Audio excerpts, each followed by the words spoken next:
Deux athlètes, deux disciplines, la même volonté de gagner.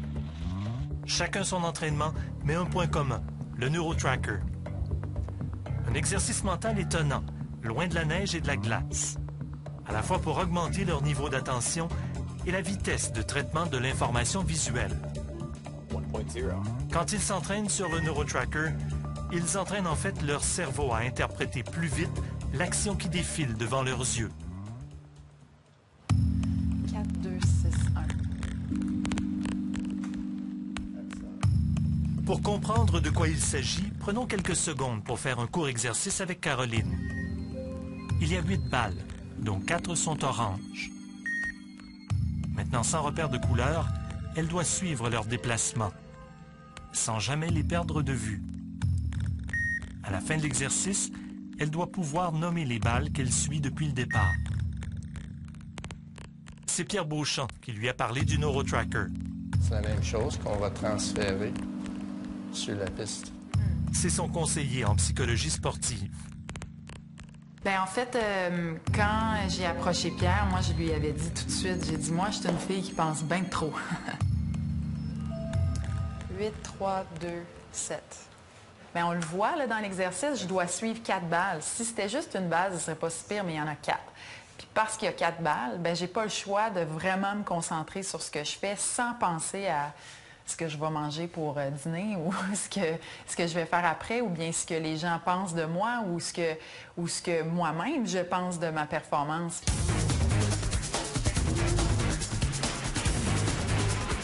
Quand on essaie de faire une descente de compétition où on veut se concentrer sur ce qu'on fait, puis qu'on a toujours des pensées qui nous viennent à l'idée ou à la tête, c'est dérangeant. Donc, il a fallu que je change ça. On ne peut pas nécessairement augmenter le style attentionnel sur la piste. Alors, on utilise cet appareil pour augmenter la capacité de l'être humain de gérer différents niveaux d'attention. Jocelyn Faubert est à l'origine des travaux de recherche qui ont mené au développement du NeuroTracker. Au départ, son laboratoire s'intéressait au traitement de l'information visuelle par le cerveau, dans un contexte de vie courante. Mais on a vite compris que ce système avait un potentiel pour l'entraînement des sportifs, qui doivent gérer des scènes dynamiques complexes. L'œil détecte, amène l'information au cerveau. Mais l'interprétation de ce qu'on voit, ça, c'est cérébral. C'est le cerveau qui voit. Mais ce qu'on fait, si vous prenez ça, là, puis vous dites ça, c'est 2 neurones, en fait, on crée des liens entre les neurones. C'est ça qu'on fait. Donc, les éléments, les interactions, etc., on développe des réseaux, des circuits qui se spécialisent dans cette capacité-là. C'est justement pour améliorer cette capacité à décoder l'action qu'Olivier Jean s'entraîne sur le NeuroTracker depuis 2 ans.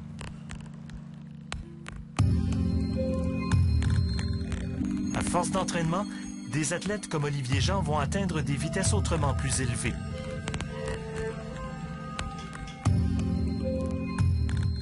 Et après, on peut transférer cette capacité-là sur des scènes réelles, sur des scènes dynamiques réelles. Ça ne change pas l'aspect mécanique. Ça, c'est du temps de réaction. Et ça, c'est pas ça qu'on change, nous. On change vraiment l'interprétation de l'information. Le système permet aussi d'augmenter le degré de difficulté de la tâche. Suivre les balles tout en évitant un obstacle virtuel à l'écran.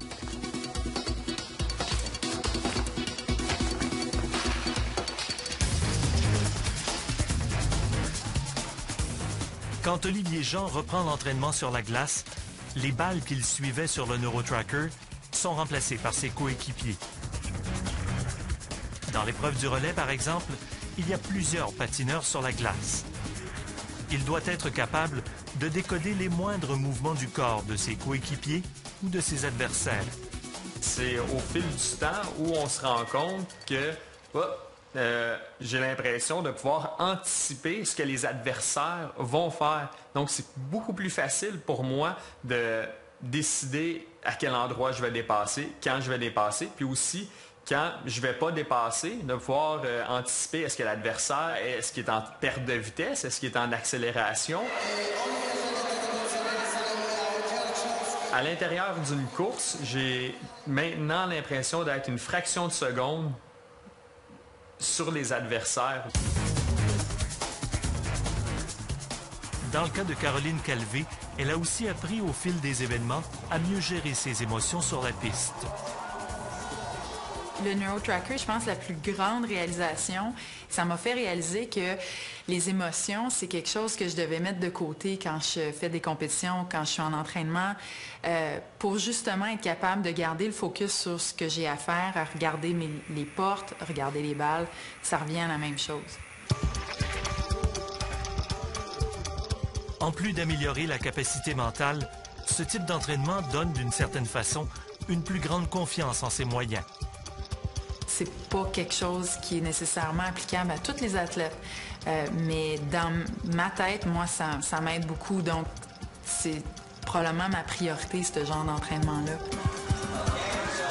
Ce qui va faire la différence pour se démarquer, ça va se passer vraiment dans les prises de décision, dans le contrôle des émotions, ça va être réellement mental. C'est là que le 90% mental prend le plus d'importance, puis moi j'y crois beaucoup, puis je le travaille énormément, puis ça apporte des très bons résultats.